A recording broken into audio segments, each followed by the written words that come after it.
ಎಲ್ರಿಗೂ ನಮಸ್ಕಾರ. ಯಾವಾಗಲೂ ಮೂಲಂಗಿ ಸಾರು ಮಾಡಿಕೊಂಡು ಏನಾದ್ರು ಬೇಜಾರಾದಾಗ ಒಂದ್ಸರಿ ಈ ರೀತಿ ಆಂಧ್ರ ಸ್ಟೈಲಲ್ಲಿ ಮೂಲಂಗಿ ಪಚ್ಚಡಿ ಅಥವಾ ಮೂಲಂಗಿ ಚಟ್ನಿನ ಟ್ರೈ ಮಾಡಿ ನೋಡಿ.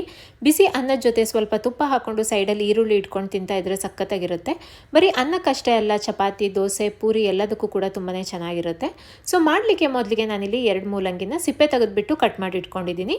ಈಗ ಒಂದು ಪ್ಯಾನಿಗೆ ಅರ್ಧ ಚಮಚ ಎಣ್ಣೆ ಹಾಕಿದ್ದೀನಿ. ಎಣ್ಣೆ ಬಿಸಿ ಆದ ನಂತರ 1 ಚಮಚ ಕಡಲೆಬೇಳೆ, 1 ಚಮಚ ಉದ್ದಿನಬೇಳೆ, ಒಂದು 8-10 ಮೆಂತೆಕಾಳು, 1 ಚಮಚ ಕೊತ್ತಂಬರಿ ಕಾಳು, ಹಾಗೆ ಒಂದು 5ರಿಂದ 6 ಒಣಮೆಣಸಿನಕಾಯಿನ ಹಾಕಿ ಬೇಳೆ ಕಲರ್ ಚೇಂಜ್ ಆಗೋವರೆಗೂ ಫ್ರೈ ಮಾಡಿ ಸಪ್ರೇಟಾಗಿ ಇದನ್ನು ಎತ್ತಿಟ್ಕೊಳ್ತೀನಿ. ತಣ್ಣಗಾಗಬೇಕು.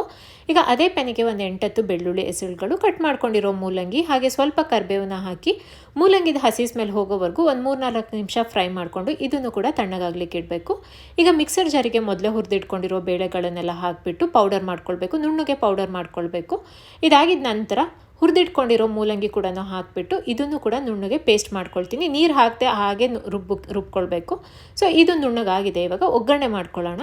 ಒಂದು ಪ್ಯಾನಿಗೆ 2 ಚಮಚ ಎಣ್ಣೆ ಹಾಕ್ಕೊಳ್ತಾ ಇದ್ದೀನಿ. ಎಣ್ಣೆ ಬಿಸಿ ಆದ ನಂತರ ಅರ್ಧ ಚಮಚ ಸಾಸಿವೆ, ಅರ್ಧ ಚಮಚ ಜೀರಿಗೆನ ಹಾಕ್ಕೊಳ್ತಾ ಇದ್ದೀನಿ. ಹಾಗೆ ಇದಕ್ಕೆ ಒಂದು 2 ಚಿಟಿಕೆಯಷ್ಟು ಹಿಂಗನ್ನು ಸೇರಿಸ್ಕೊಳ್ತಾ ಇದ್ದೀನಿ. ಹಾಗೆ ಸ್ವಲ್ಪ ಕರಿಬೇವನ್ನ ಹಾಕಿ ಒಂದು 30 ಸೆಕೆಂಡ್ ಫ್ರೈ ಮಾಡಿಕೊಂಡು ನಂತರ ರುಬ್ಬಿಟ್ಕೊಂಡಿರೋ ಚಟ್ನಿನೆಲ್ಲ ಹಾಕ್ಕೊಳ್ತಾ ಇದ್ದೀನಿ.